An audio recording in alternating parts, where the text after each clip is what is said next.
कुअवधि ज्ञान प्रत्यक्ष है कि परोक्ष?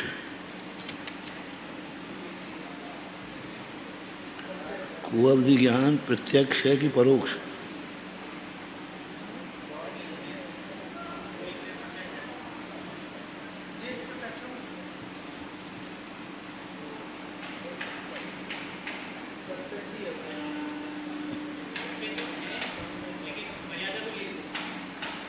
रहे से कोई मतलब मर्यादा को लेकर प्रत्यक्ष है कि परोक्ष? बस इतना ही है कुअवधि ज्ञान।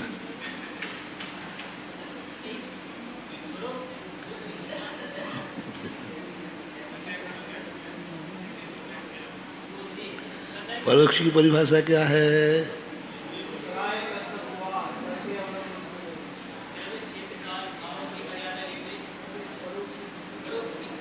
परोक्ष की परिभाषा क्या है? नहीं, हाँ, वो बिना हो तो प्रत्यक्ष है।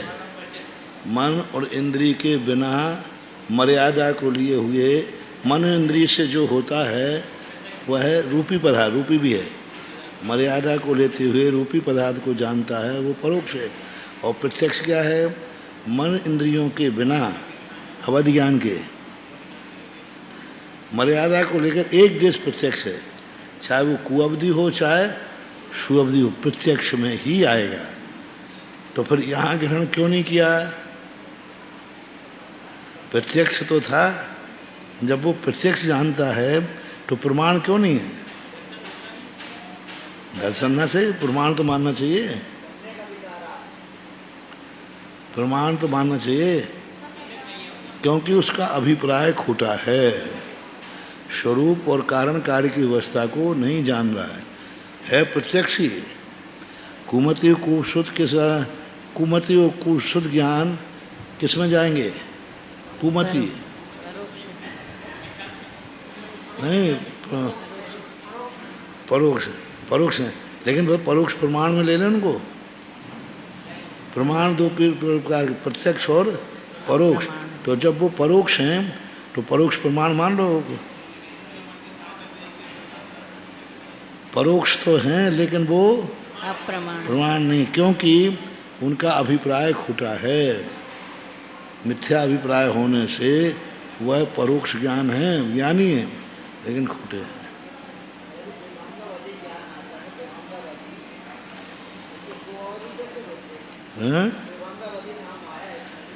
हाँ, विभंगावधि ठीक है,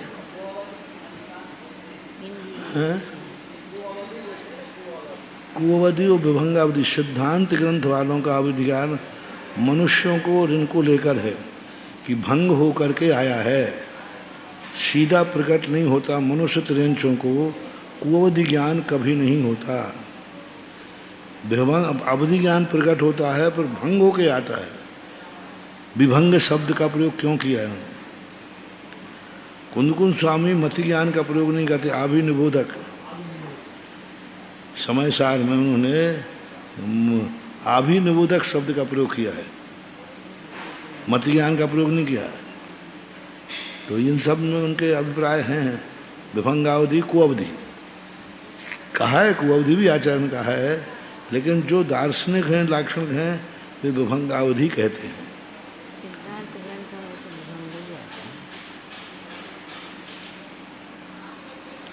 तो इस प्रकार से ये प्रमाण की कोटि में ज्ञान तो वे हैं, लेकिन अभिप्राय खोटा होने से वो प्रमाण की कोटि में नहीं आते हैं, ऐसा जानना चाहिए।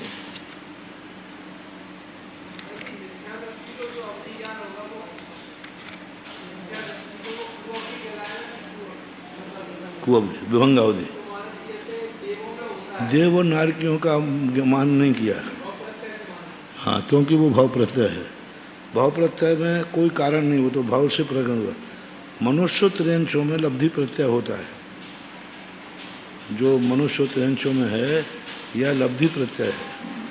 हालांकि अनुगामी होता है, लेकिन कुअवधि ज्ञान कभी अनुगामी नहीं होता।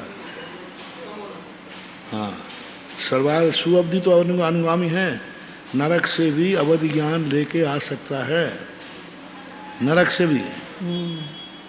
नरक की कोई जीव है वो यहाँ से अवधि ज्ञान लेके आ सकता है, कुअवधि लेके नहीं आ सकता। क्योंकि कुअवधि लेके नहीं आएगा, अवधि लेके आता है। जैसे तीर्थंकर जन्म से 3 ज्ञान के धारी होते कि नहीं? जो नरक से आएंगे वो नहीं, वो कह रहा अवधि ज्ञान लेके आ सकते हैं, कुअवधि ज्ञान लेके नहीं आ सकते।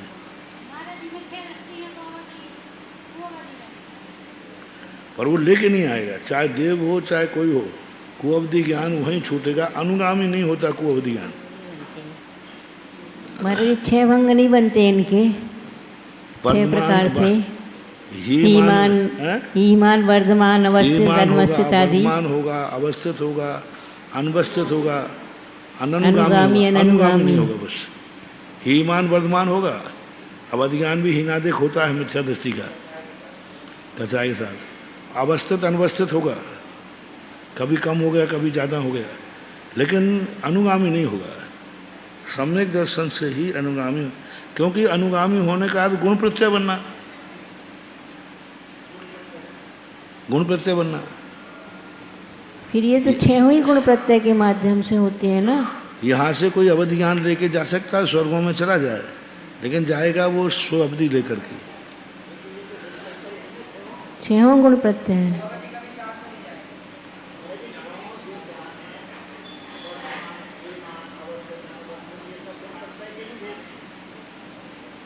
हाँ, गुण प्रत्यय मनुष्य त्रियंचों के ही भेद हैं।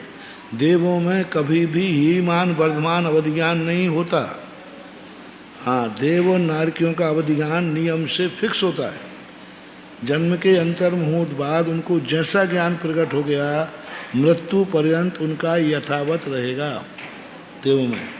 और जिस देव का जो है सम्यक मिथ्या हो जाएगा, लेकिन क्षेत्र में वृद्धि नहीं। कोई मिथ्या दृष्टि है, कुअवधि है, अब सम्यक दृष्टि होती अवधि हो जाएगा, लेकिन क्षेत्र नहीं बढ़ेगा। हाँ, उनका क्षेत्र निश्चित है। कौन देव कहाँ तक जानता है, नियत है।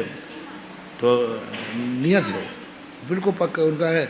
यहीं तक जानेगा तो वहीं तक ही जानेगा, शिखर तक जानेगा तो शिखर तक ही जानेगा। सभी नारकियों में, देवों में, सब में अब अवस्थित अनवस्थित नहीं होता, कभी कम कभी ज़्यादा ऐसा नहीं होता। हीमान वर्धमान नहीं होता। उनका तो भाव प्रत्यय है ना महाराज श्री जी, भाव प्रत्यय है वहाँ पर तो फिक्स है, फिक्स है। मनुष्य त्रियंचों का ही मात्र ये 6 भेद होते हैं।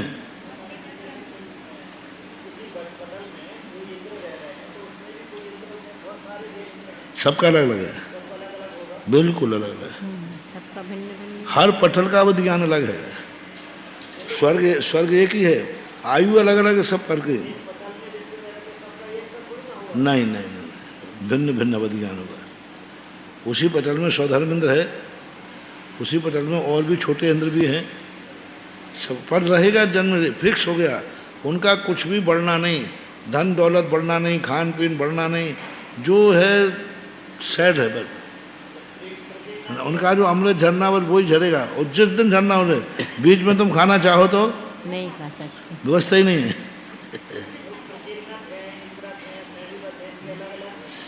सबके उम्र भी अलग है, लेस्याओं के अंशों में अंतर है।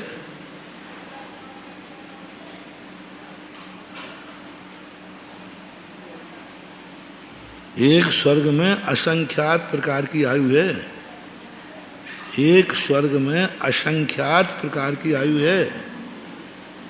मान लो अपन सपोज करें दूसरे स्वर्ग को ले लें। पहले स्वर्ग की आयु कितनी है? युगल की 2 सागर। दूसरे स्वर्ग में एक समय कितने अधिक है? 2 एक समय अधिक, कहा ना आगे आगे के। अब एक समय से लेकर कितनी हो गई दूर पूरी? 3 सागर। 7 सागर। अब 7 सागर में जितने समय हैं उतने प्रकार के देव हैं वहां। युगल कौन सा है? दूसरा। तो एक देव की आयु कितनी है? 2 सागर 1 समय, दूसरे की 2 सागर 2 समय, तीसरे की 2 सागर 3 समय, 4 समय, एक एक समय बढ़ते बढ़ते एक ही विमान में असंख्यात प्रकार की आयु बनती है। मतलब 7 सागर में एक समय कम भी हो सकता है, कम भी हो सकता तो वो भी आयु में आ गया। हाँ, एक जीव मान लो तो 7 सागर में एक समय कम है, एक जीव 2 सागर में एक समय कम है। तो आयु का बंध हमेशा समय से ही होता है। अपन को भी समय की बंध है, अपनी उदीर्णा होती है। सबका समय से, आयु का बंध समय से ही होता है। एक एक समय का आयु का बंध का निश्चय होता है। भली पूर्व कोटि है, यहाँ भी उतनी प्रकार बनेंगे जितने एक पूर्व कोटि में समय है। एक अंतर मुहूर्त से किसी का 1 समय, किसी का 2 समय, तो अब एक पूर्व कोटि में जितने समय हैं उतने प्रकार की आयु है मनुष्यों में। त्रियंचों में भी हुई है।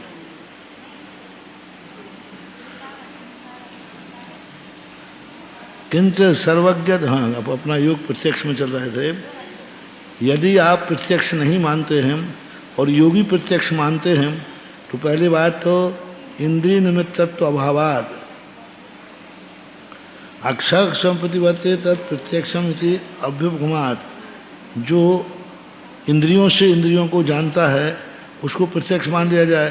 किंच सर्वत्व अभावात् प्रतिज्ञा हानिर्वाह, एक तो सर्वज्ञ का अभाव हो जाएगा, क्योंकि योगी को यदि आप इंद्रियों से मांगोगे, पहली बात आपने कहा योगी प्रत्यक्ष, तो वो योगी प्रत्यक्ष इंद्रिय जनित है कि अनिंद्रिय जनित है?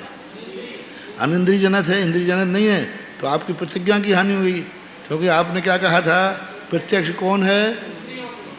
इंद्रियों के द्वारा जो जाना जाए वो प्रत्यक्ष है, ऐसी आपकी प्रतिज्ञा है।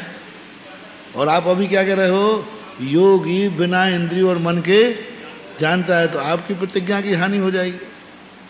और यदि कहो इंद्रियों से जानते योगी भी, ज्ञान इंद्रिय विशेष रूप से, तो सर्वज्ञत्व का अभाव हो जाएगा, क्योंकि इंद्रियां कभी संपूर्ण नहीं जान सकती। तो सर्वज्ञता और प्रतिज्ञा हानिर्वाह। अश्य योगिनाम यद ज्ञानम तत्प्रत्ये अर्थवशात् वास्यात्।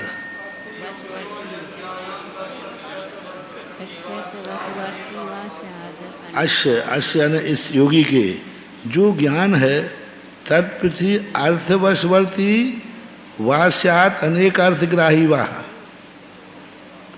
पढ़ो।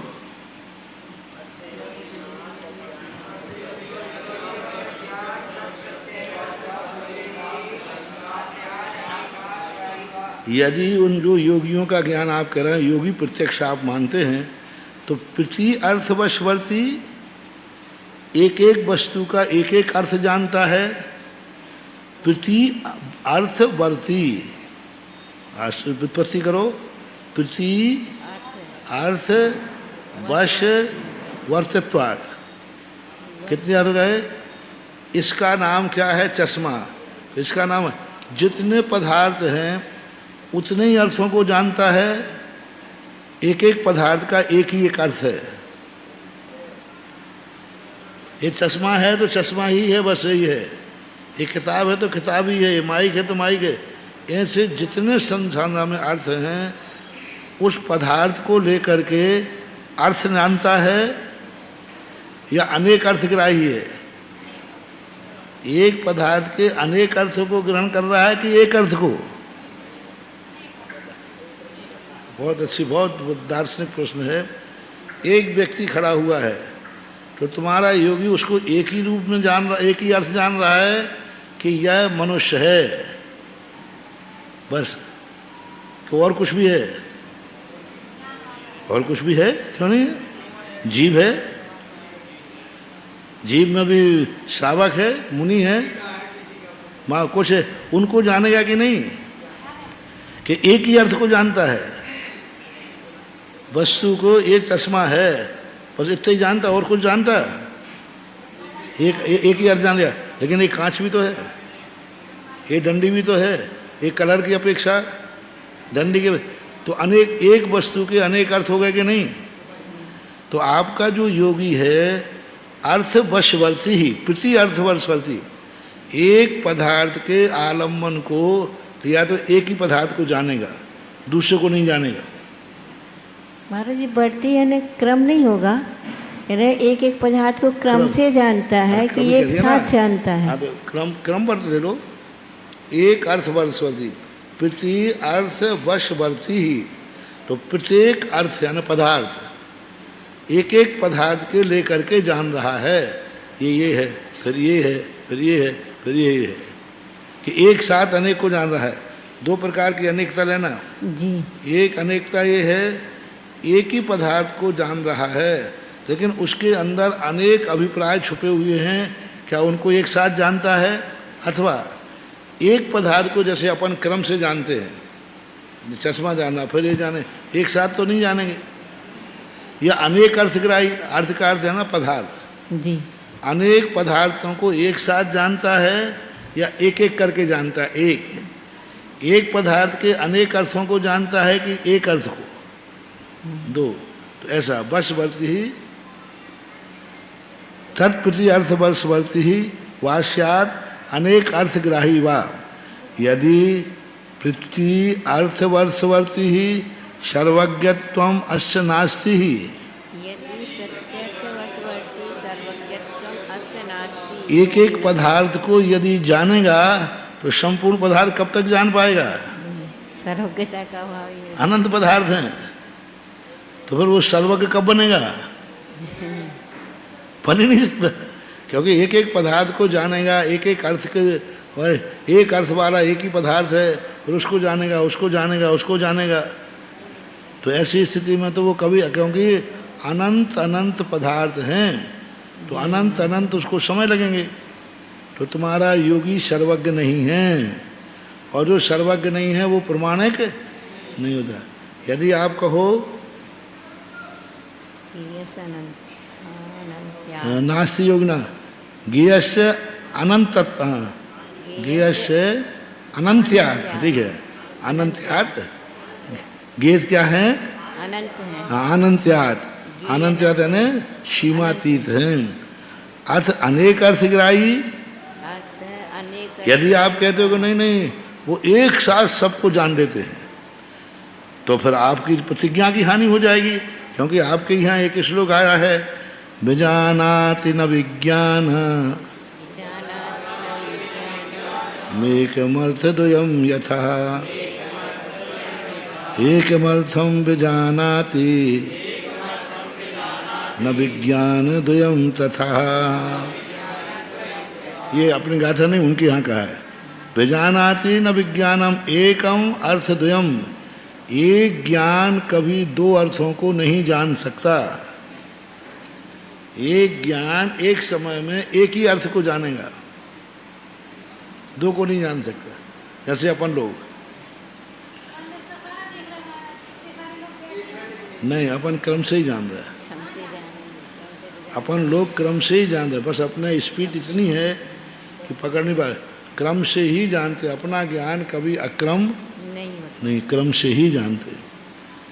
लेकिन कोई सभी क्रम से जानते हैं। द्रव्य संग्रह में आई गाथा केवल ज्ञानी के लिए, एक गाथा बहुत अच्छी गाथा है, केवल जुगे ही बढ़िया से कुछ है, द्रव्य संग्रह की गाथा है, केवल जुग जुगवम जाने हैं, केवल जुगवम जाने हैं, सबसे दो गाथा, कोई बात नहीं चले। तो एक हम, तो ये आपका कहना है, एक अर्थम विजानाति न विज्ञान द्वयम, और जो एक पदार्थ है उसको दो ज्ञानों से नहीं जाना जा सकता। दोनों तरफ लगाना, एक ज्ञान दो अर्थ को नहीं जान सकता, और दो ज्ञान एक अर्थ को नहीं जान सकते। जिस समय एक योगी जान रहा है, दूसरा योगी नहीं जान पाएगा। जैसे अपन इस किताब से हम पढ़ रहे हैं, तो अब तुम नहीं पढ़ सकते, जब हम पढ़ना बंद करेंगे तब तो और कबाड़ा हो गया कि नहीं। उसको इंतजार करना पड़ेगा, अरे भैया अभी वो जान रहे हैं। दो ज्ञान एक पदार्थ को नहीं जानेंगे।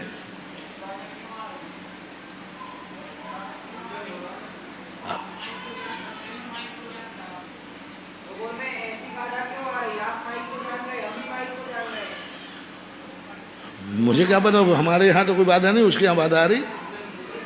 सामने वाला कह रहा है नहीं जान सकते, टकरा जाएगा ज्ञान। क्योंकि उनके यहाँ जो ज्ञान है वो अलग से आया हुआ है। अलग से जब ज्ञान आता है, समवाय हुआ है, तो वो इस समय एक ही काम तो करेगा, अनेक काम कैसे करेगा। दंशन पुब्बम नाणम चतुमत्थान में दुन्नी होगा, ये वाली गाथा है द्रव्य संग्रह की। दंशन पुब्बम नाणम चतुमत्थान में दुन्नी होगा। हाँ, नीचे और है एक और, इसी की दूसरी गाथा, दूसरा चरण, तीसरा चरण। जुगम केवल नाणी, जुगम केवल नाणी, ऐसा है। तीसरा चरण है। पहले चरण में तो है दंशन पुब्बम नानम छदमत्तानम होई जोगा, हाँ तो हो ऐसा है। और इससे तीसरे चरण में आया है जुगवम जाने, जुगम केवल नाणी, जुगवम केवल जाने। दंशन पुब्बम एक मतलब साहियते, साहियते यानी आपकी यह प्रतिज्ञा हानि को प्राप्त हो जाएगी। अथवा अब बौद्ध बोलता है, अथवा क्षणिका सर्व संस्कारा। और आपके यहाँ क्या है कि एक एक पदार्थ को क्रम से जानेगा। अब देखना, क्रमवर्ती क्रमवशवर्ती, एक एक पदार्थ को जानेगा। जब तक ये जानने जाएगा वो तो मिट गया, वो तो दूसरा आ जाएगा, वो तो कभी जान ही नहीं पाएगा। क्योंकि क्रम से जानने में समय चाहिए कि नहीं, तो समय आपके यहाँ से क्षण बढ़ती है, कभी ज्ञान हो ही नहीं सकता। इसी प्रतिज्ञा ही थे, यदि आप ऐसा मानेंगे तो आपके क्षणिक बाद की जो प्रतिज्ञा है वह खत्म हो जाएगी। वृत्त्येक विज्ञानाभ्युपगमात, अब क्या कहना, वृत्ति एक विज्ञान अभ्युपगमात, जो एक वृत्ति विज्ञान की है, वृत्ति एक विज्ञान। आपके यहाँ वृत्ति क्या है, एक विज्ञान वाली है। इस कारण से आपकी प्रतिज्ञा की हानि हो जाएगी। क्योंकि वृत्ति एक विज्ञान है, क्या अर्थ निकालना, वृत्ति यानी क्रिया एक विज्ञान वाली है। आपके यहाँ एक विज्ञान है और वो एक को जानता है, और जब तक एक को जानने वाला हुआ, दूसरा तो जब तक मिट गया। इसलिए आपकी क्षणिक बाद की हित हो जाएगी। महाराज जी अनेक क्षण है ना, ये अनेक क्षण वृत्ति एक विज्ञान है। अनेक क्षण यानी अनेक क्षण में जो आपका रहने वाला है एक विज्ञान, उसको अनेक क्षण है ना शब्द ये। पहले अनेक क्षण आ गया। हाँ। तो पहले तो प्रतिज्ञा ही थे, और वस्तु को जानने के लिए क्या चाहिए, अनेक क्षण चाहिए। वृत्ति एक विज्ञान अभ्युगमात, और क्रम से जानने के लिए क्या चाहिए, अनेक क्षण चाहिए। प्रतिज्ञा हानि कैसे हो गई, क्योंकि आपके यहाँ क्षण बढ़ती है, और अनेक अर्थों को जानने के लिए क्या चाहिए, अनेक क्षण। अनेक क्षण जानोगे तभी क्रम से जान पाओगे, क्रम से जानोगे तो ऐसी स्थिति कभी होगी नहीं। यानी क्रमवर्ती ज्ञान को मानोगे तो आपका क्षण एक बाद खंडन हो जाएगा। क्योंकि क्रमवर्ती ज्ञान अनेक क्षणों में ही अनेक को जानता है। अनेकार्थग्राही क्रमेण इति, क्योंकि अनेक अर्थों का जो ग्रहण करना है वह क्रम से होगा। युगपदेति चेत, यदि आप कहते हो कि एक साथ जानता है, युवस्य जन्मधरा सा आत्मा लाभार्थेव, और लब्धात्म लाभम ही किंचित स्वीकार्य प्रतिव्याप्रियते। अब आपने कहा युगपद जानता है, तो ऐसा हो नहीं सकता युगपद जानता है, क्योंकि संसार अवस्था जो अश्य जो जिसके जन्म क्षण है सा आत्म लाभार्थी हो। तो पहले क्षण में तो वो क्या जानता है कि कुछ है आत्मलाभ। देखो जैन दर्शन कितना तार्किक है। पहले जब विषय में ज्ञान वस्तु को जानेगा कि वस्तु के अस्तित्व को स्वीकार करेगा, दर्शन विषय विषय यानी पहले क्षण में तो वो जानेगा, मतलब क्या करेगा, लाभ लेगा। लाभ यानी वस्तु है। दर्शन किसे कहते हैं, क्या कहते हैं, है। सामान्य का अर्थ क्या, अस्थि है। तो पहले लाभार्थम, पहले कोई भी वस्तु को जानने के इच्छुक है तो पहले तो वस्तु का लाभ लेगा कि वस्तु है कि नहीं। फिर दूसरे क्षण में क्या करेगा, लाभात्म लब्धात्म, लाभम ही जो लब्ध यानी उसको महसूस हुआ कि यहाँ है, तो फिर वो आत्मलाभ करेगा। किंचित स्व कार्य प्रति व्याप्रियते, अब किंचित स्व कार्य के लिए वह व्यापार करेगा। स्व है तो क्या है, कुछ है। तो एक क्षण में कैसे होगा, ये संसार अवस्था, केवली की अपेक्षा नहीं। हालांकि केवली पहले उनके केवल दर्शन है कि नहीं, वे भी वस्तु का पहले सामान्य अवलोकन करते हैं, भली समय भेद नहीं है, लेकिन कारण कार्य की विवक्षा तो है। दंसन पुब्बम नानम, ये सूत्र तो केवली भगवान में भी लागू होगा, समय भेद नहीं है। जुगवम जान, तो जो दो अर्थ क्या हो गया, सम्यक दर्शन और ज्ञान एक साथ प्रकट होते हैं कि नहीं, लेकिन दोनों एक ही हैं क्या, नहीं। युगपद होते हैं, हु प्रकाश दीपक हैं, अंधकार का भगना प्रकाश का होना, दोनों एक ही पर्याय हैं। युगपद है कि भिन्न भिन्न है, लेकिन कार्य तो एक साथ हुआ ना। तो वो भी दर्शन पुब्बम नानम, समय भेद वहाँ नहीं है, लेकिन केवल दर्शन तो वहाँ भी है। कौन सी बड़ी बात है। अपन देखो भगवान के तो एक छोटा सा एक समय में दो कार्य कर ले जाए, अपन देखो एक समय में कितने कितने कार्य कर रहे हैं, 8 कर्म बांध रहे हैं एक समय में एक समय में 8 और कितने 70 कोड़ा कोड़ी प्रमाण बंटवारा कर रहे हैं एक समय में। 70 कोड़ा कोड़ी में जितने समय हैं उतना बंटवारा भी एक समय में कर दिया। आज सब ही है, प्रकृति बंद है, सब बंद, आज सब एक समय में निपटाते हैं। एक समय में ही सब एक समय में होना, बंटवारा सब 70 कोड़ा कोड़ की यथा स्थिति बन जाती एक समय में। भिन्न समय के लिए तो दूसरा आगे काम ऐसा हो कि चलो रेस्ट मिल रहा हो तो बात अलग है। पहले समय का हिसाब दूसरे समय में रखेंगे तो सब नई नई व्यवस्था है। दूसरे समय के लिए टाला नहीं कि तुम्हारा दूसरा समय दूसरा कार्य क्या करोगे। एक समय में तुमने 10 मिनट ज़्यादा ले लिए तो उधर दूसरे समय में भी नहीं, दूसरे में लेट हो गए।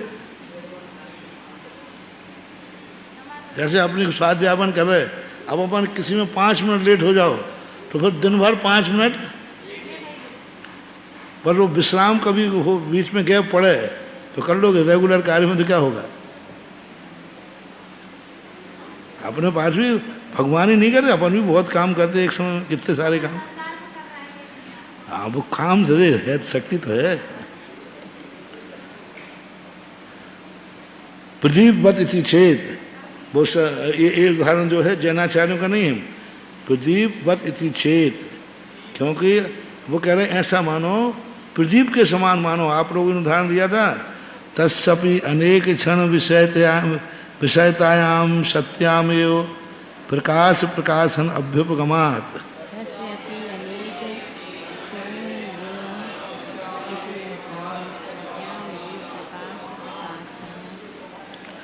फिर भी आचार्य कहते हैं तस्यापि, उसके होने पर भी अनेक क्षण विषयतायाम, अनेक समय जो विषय क्षण हैं उन्हीं में संपूर्ण विषयों को वह सत्यामेव, सत्याम यानी उसके ही, प्रकाश तो प्रकाशन अभ्युपगम, प्रकाश और प्रकाशन दोनों में अंतर है कि नहीं?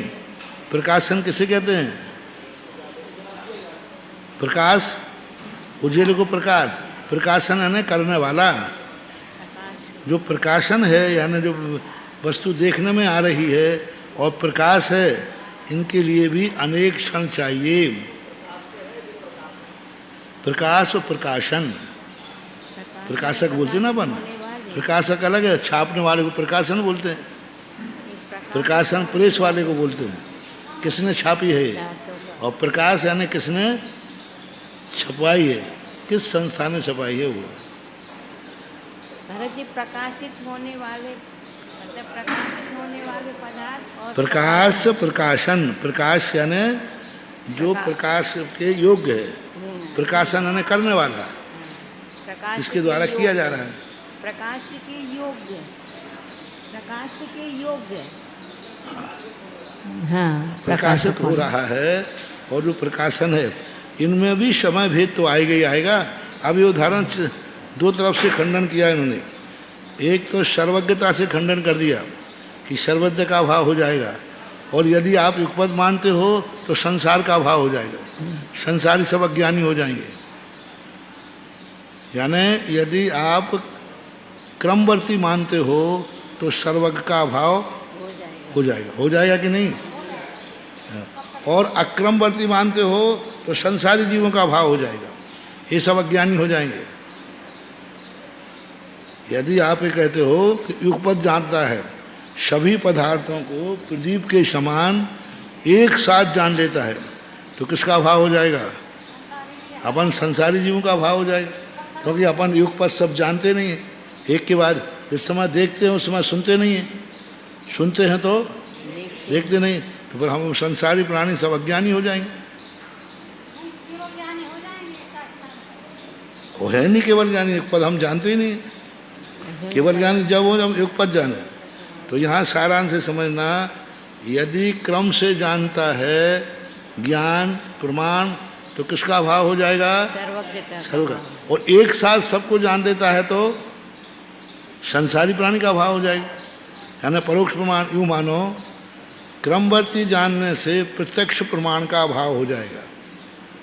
और युगपद अकेला, युगपद को अकेला प्रमाण मानो तो परोक्ष प्रमाण का अभाव हो जाएगा, क्योंकि बौद्ध प्रत्यक्ष को मानता है। निर्विकल्प स्वसंवेदन प्रत्यक्ष, इसको प्रमाण मानता है। तो प्रत्यक्ष को प्रमाण मानोगे तो परोक्ष प्रमाण का अभाव हो जाएगा, ऐसा मानना। विकल्पातीतत्वात् तस्य शून्यता प्रसंगास्य।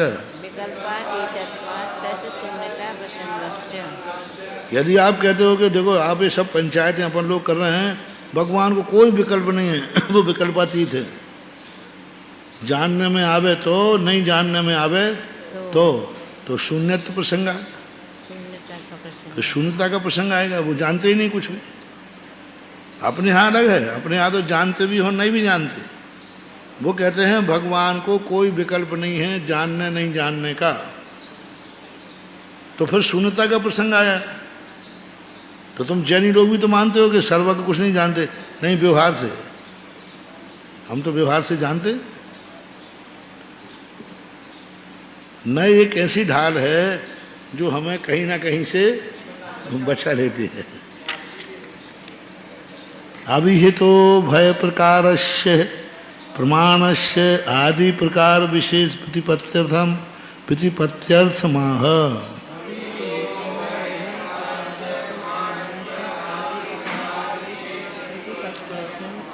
अभिहित, अभिहित यानी प्रासंगिक।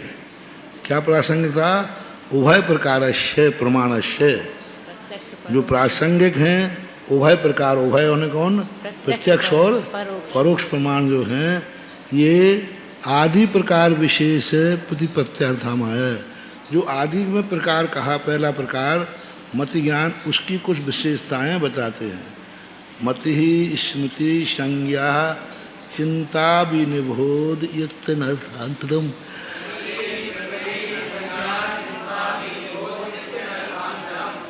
अब पहले सूत्र में क्या कहा था इन्होंने? मति शुद्ध अवधि मना पर्याय केवलानि ज्ञानम। मति ज्ञान है। अब यहाँ मति भेद में डाल दिया, पर मति ज्ञान क्या है? मति कहो, स्मृति कहो, विज्ञान कहो, संज्ञा कहो, ये सब क्या है? चिंता कहो, अभिनिबोध। अभिनिबोध शब्द भी लिया, अभी बताते हैं। देखो, आदौ उद्दिष्टम यद ज्ञानम तस्य पर्याय शब्दा एते वेदितव्यः।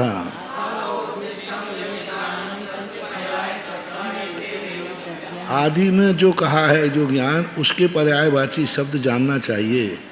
मति ज्ञानावरण क्षय, ये पर्यायवाची शब्द क्यों हैं? क्योंकि मति ज्ञानावरण क्षयोपशम अंतरंग निमित्त जनितोपयोग विषयत्वात् देते साम श्रुतादिश्व प्रवृत्तिश्च।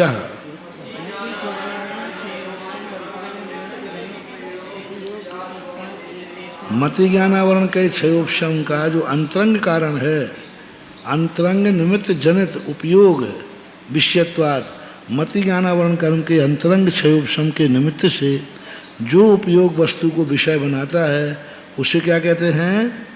एतेषां श्रुतादिष्वपि ही प्रवृत्तिश्च।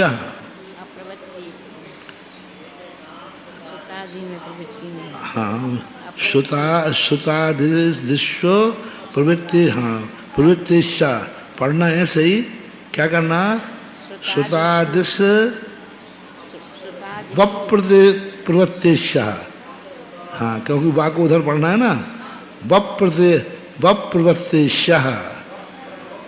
हाँ, और निकलेगा श्रुतादिषु अप्रवृत्तिश्च। ये क्योंकि इसमें श्रुत ज्ञान की प्रवृत्ति नहीं है, क्योंकि किससे उत्पन्न हुए हैं? मति ज्ञानावरण के क्षयोपशम से उत्पन्न हुए हैं। मननम मति ही, अब मनन करना भी मति है। अब देखो, मनन जो अपन चिंतन कर रहे हैं, ये मति है। मनन कर रहे हैं, मति ज्ञान है। मननम मति ही, स्मरणम स्मृति ही। अब देखो, स्मरण करना भी स्मृति है, क्योंकि मति ज्ञानावरण कर्म के क्षयोपशम में। संज्ञानम संज्ञा। अब संज्ञान का अर्थ क्या है यहाँ? संज्ञा का तो नाम होता है। संज्ञा का अर्थ क्या है यहाँ? इच्छा। 5 संज्ञाएं होती ना, 4 संज्ञाएं, तो वहाँ संज्ञा का अर्थ क्या? इच्छा। संज्ञा ने नाम भी है और संज्ञा ने, तो यहाँ क्या लेना? इच्छा। इच्छाएं होना, ये कौन सा ज्ञान है? मति ज्ञान मानना चाहिए।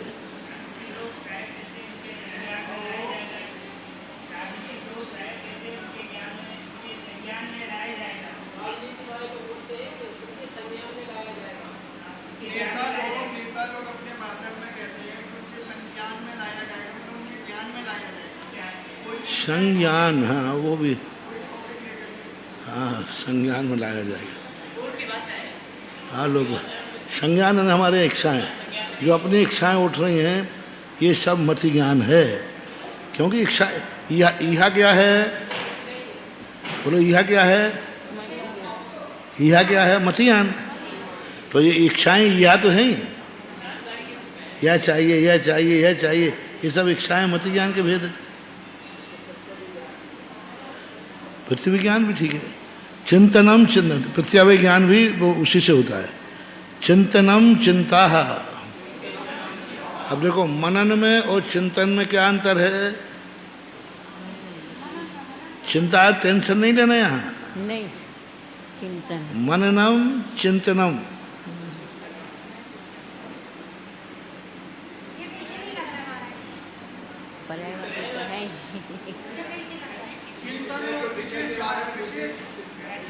विशेष तो सूत्र ज्ञान हो जाएगा। मनन और चिंतन में अंतर है। दोनों यही आ गए। मननम मति, चिंतनम चिंता। मनन यानी मंथन करना, चिंतन यानी विशेषता करना। विशेष चिंतन, भाई इन्होंने नया चिंतन किया, मैंने आपकी बात का मनन किया, मैंने आपकी बात का मनन किया ना, मंथन किया कि आप सही बोला है या गलत है, इससे सही है, इससे सही है, और चिंतन का अर्थ होता है मैंने इस पर चिंतन किया, यानी हमने विशेष था, विशेष रूप से। तो चिंतन भी, चिंतन करना, ये सब क्या है?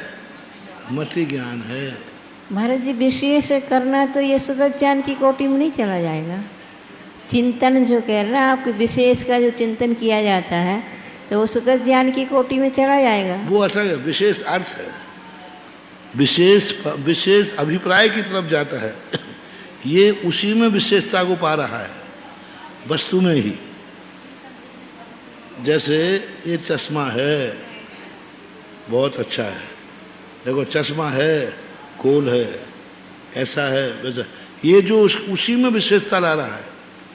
और शुद्ध ज्ञान कहता है किसका है, किस कंपनी का है, अभी पदार्थ से हट गया कि नहीं। शुद्ध ज्ञान पदार्थ से जुड़े हुए को भिन्न की तरफ ले जाता है, और जो मति ज्ञान है उसी पदार्थ में विशेषता करता है, उसी पदार्थ में, उसी पदार्थ के विशेष को, रूप को, पदार्थ को ही प्रकट करेगा विशेष रूप से, उसी में विशेषता निकालेगा, उसी पदार्थ की विशेषता बताएगा। पदार्थ की विशेषता नहीं, मति ज्ञान से जाने हुए पदार्थ को विशेष को जान रहा है। विशेष यानी अर्थ की तरफ जा रहा है वो, ये अर्थ की तरफ नहीं जा रहा, अर्थ यानी प्रयोजन, अभिप्राय। मति ज्ञान अभिप्राय की तरफ नहीं जाएगा, प्रयोजन की तरफ नहीं जाएगा। और शुद्ध ज्ञान घड़ा है, अब ये देखना, घड़ा है, घड़ा है, इसका अर्थ क्या है? जल धारण करना। मति ज्ञान कहता मुझे पता नहीं है, मैं तो ये बता दूँ इस प्रकार का जो घड़ा है। अब घड़ा बहुत अच्छा है, बहुत बढ़िया है, घड़े में देखो आंखों से देख रहा है, घड़ा अच्छा है, इस आकार वाला है, गोल है। अब वो घड़े में ही विशेषताओं को जान रहा है। और शुद्ध ज्ञान क्या कह रहा है? ये घड़ा जल धारण करने के योग्य है। अब वो अर्थ क्रिया पे चला गया कि नहीं? मति ज्ञान अर्थ क्रिया पे नहीं जाएगा, प्रयोजन पे नहीं जाएगा, अभिप्राय पे नहीं जाएगा, उसी में रहे। तो चिंतन करना, उसी के रूप में चिंतन करना कि यह क्या वस्तु है, यह वस्तु है, ऐसा चिंतन। और मनन का अर्थ होता है मन, जो प्राप्त हुआ है उसी को मंथन करना, घोकना, सोचना, याद करना, ये सब मनन है।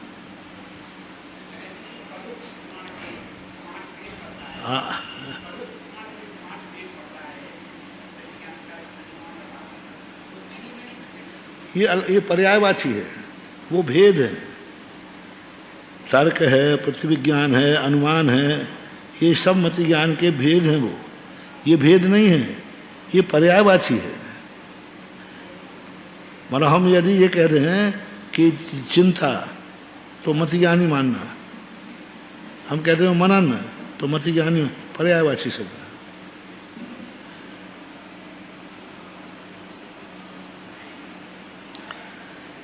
अभिनिबोधनम अभिनिबोधनम इति ही अभिनिबोध यानी क्या होता है? अभिनिबोध, उसी के संबंध में बोधि को प्राप्त करना। अभिनिबोध, अभि यानी निकट से, अच्छी तरह से, उसी को और गौर करना। मनन, चिंतन, अभिनिबोध, उसी के अभिमुख होना। अभिनिबोध का अर्थ है उसी के तरफ अभिनिबोध होना, पदार्थ की तरफ। इसलिए पर्यायवाची है। यदि इनके भिन्न अर्थ होते, सुना, भिन्न अर्थ होते तो भेद में आ जाता है। जैसे प्रतिविज्ञान है, तर्क है, अनुमान है, इन सब के बिल्कुल भिन्न अर्थ है कि नहीं? बिल्कुल भिन्न है, इसलिए भेद हो गया। और यहाँ भिन्न अर्थ नहीं है, अर्थ सबका एक ही है। मनन कहो, चिंतन कहो, स्मृति कहो, सबका एक ही अर्थ है। तो अभिनिबोध यानी मति ज्ञान कब जानता है? पदार्थ के विमुख होकर के अभिमुख होकर। हाँ बस, अपने ज्ञान को पदार्थ के अभिमुख करना ही अभिनिबोध कहलाता है।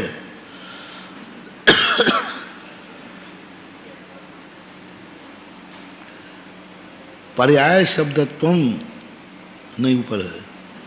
यथासंभव विग्रहांतरम विज्ञेयम, यथासंभव इनके विग्रह भी और भी अर्थ हैं, और भी भेद हो सकते हैं पर्यायवाची शब्द। इति इंधनादि क्रिया भेदेपि सचीपते रेकस्यो संज्ञा।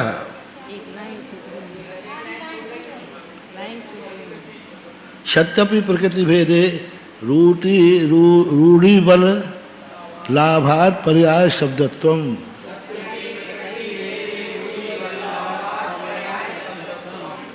सत्यपि प्रकृति भेदे, प्रकृति भेद होने से रूढ़ी बल के लाभ से पर्याय शब्द का यहाँ प्रयोग किया है। टीकाकार ने कहा कि अर्थ अलग अलग निकाले गए हमने, मननम मति छिंदम चितनीम, अर्थ भिन्न भिन्न होकर के भी रूढ़ी बलात्। अब रूढ़ी बलात् कह दिया तो अब तुम्हारी सारी शंकाएं खत्म हो गई कि नहीं? इसको चिंता कहते हैं, बस इसको स्मृति कहते हैं। तो कैसे कहते हैं? रूढ़ी बलात् कैसे आए हैं?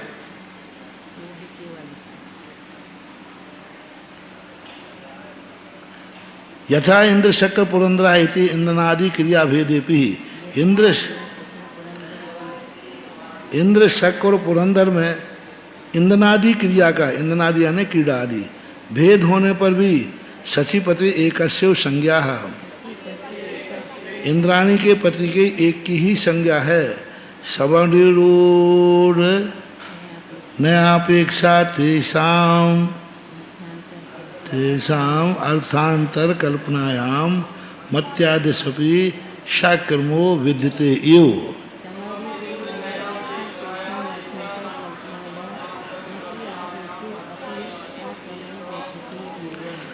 समरूढ़ की अपेक्षा से तेषाम अर्थांतर, तेषाम उनके अलग अलग अर्थ किए गए हैं, फिर भी वह मति ज्ञान के अंतर्गत ही।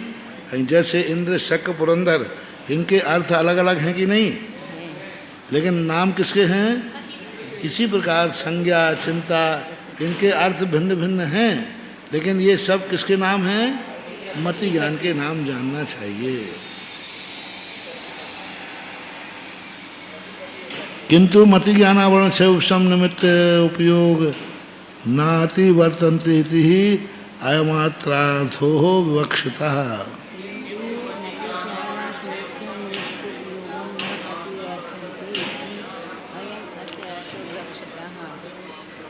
किंतु मति ज्ञानावरण के क्षयोपशम के निमित्त से उपयोग से इनका वर्तन होता है, ना अति वर्तनते है। अवयवार्थो अयम अत्र अर्थो विवक्षिता।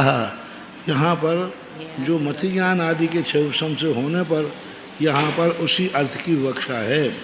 जो मति ज्ञानावरण कर्म के क्षयोपशम से हैं, चाहे भली अर्थ भिन्न हो, अर्थ अलग हो, लेकिन वे सब मति ज्ञान हैं। मूल कारण क्या बना दिया? मति ज्ञानावरण का क्षयोपशम। बस अब मति ज्ञानावरण से चाहे तर्क उत्पन्न हो रहा हो, चाहे प्रतिविज्ञान हो रहा हो, लेकिन वो कहलाएगा मति ज्ञान ही।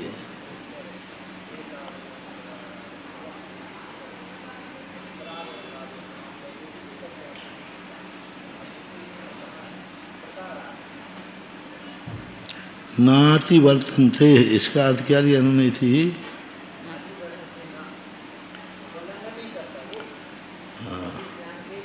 हाँ ऐसा लो, नाति वर्तन्ते यानी लो मति ज्ञानावरण क्षयोपशम का वह उल्लंघन नहीं करता है, ऐसा। इति अयम अर्थः, ऐसा अर्थ लेना चाहिए। इति शब्द प्रकारार्थः, इति शब्द जो है प्रकारांतर के अर्थ में है। इति अनर्थांतम। एवं प्रकारा अन्य पर्याय शब्द इति ही। इस प्रकार ये अन्य अश्य, ये इसके पर्याय शब्द हैं। एवं प्रकारा अश्य, इस प्रकार से अश्य यानी इसके यानी मति ज्ञान के पर्यायवाची शब्द हैं।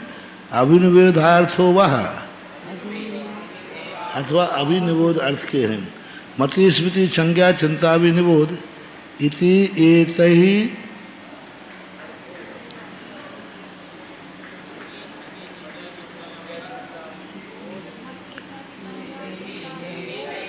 रेप भी है इति एतहि योहो यहाँ अर्थो, ऐसे निकालो उसमें, ऐसे निकालो ना, इति लिखो। देखो संधि देखना कितनी अच्छी से बारीकी से निकालो। इति, इति, एतहि, एतहि रेफ है कि नहीं? आई के बाद रेफ है, तो एतहि अर्थो हो, हाँ अर्थ, अर्थ यो हो, अभिधीयते है। अब देखो यहाँ विसर्ग का आ जाने से एतहि क्या बन गया? यो बन गया, यो हो। नहीं, यो तो विभक्ति है। आप देखो कितने बार रा बनाया यहाँ, इति एतहि, एतहि विसर्ग, और आगे क्या आ गया? ए, तो क्या विसर्ग का क्या हो गया? रा हो गया। फिर क्या आया? यो हो, यो हो। अब यो था, यो, और यो था विसर्ग। फिर आगे क्या आ गया? आ, स्वर आ जाने से क्या बन गया? ओ, हाँ, यो हो विसर्ग आ गया। अर्थ अभिधीयते, अर्थो हो, अर्थः, मूल क्या है? अर्थः। और यहाँ अब इसमें बताओ, दो प्रकार से यो आया है, तो कौन सा विभक्ति रूप है और कौन सा विसर्ग से यो बना है?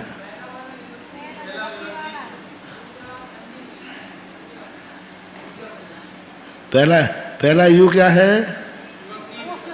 विभक्ति है। कौन सा? षष्ठी का द्विवचन। फिर क्या है? अर्थः, इसका विसर्ग का वो बना, अर्थो नहीं बना। हाँ, अर्थो कोई भी बनता ही नहीं है, अर्थः बनता है।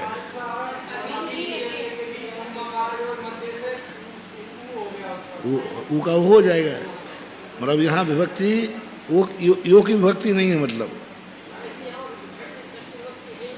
हाँ, यो शब्द है, यो है। बताओ। नहीं, एतहि,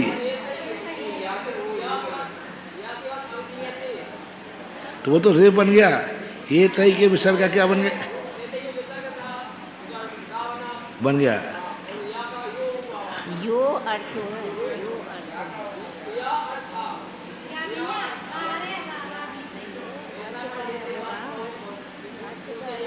या अर्थ विसर्ग है ना, जो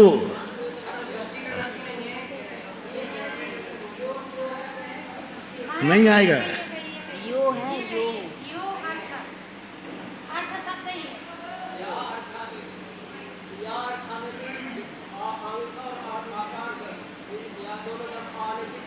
तुम विभक्ति या का रूप चला रहे हो, तो कर्ता बनाए कि षष्ठी?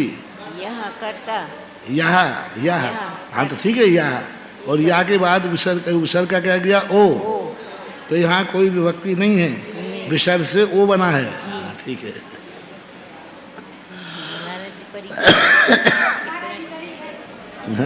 आप तुरंत परीक्षा ले लेते सबकी। क्या है कि विभक्तियां और संधि टकरा जाती ना। हाँ। अब जैसे हमने इसलिए पूछा, यो शब्द अपन को रटा है कि नहीं? षष्ठी के और सप्तमी के द्विवचन में आता है, तो यो वहीं ही आता हो ऐसा नियम नहीं है, संधि में भी तो बनता है। यहाँ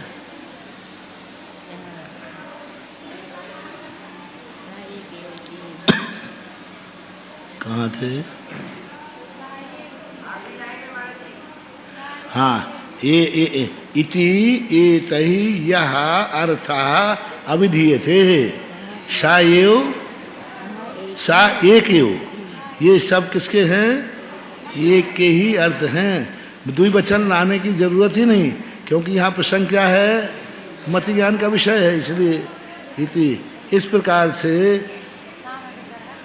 हाँ, एव, अब हो गया समय, ठीक है।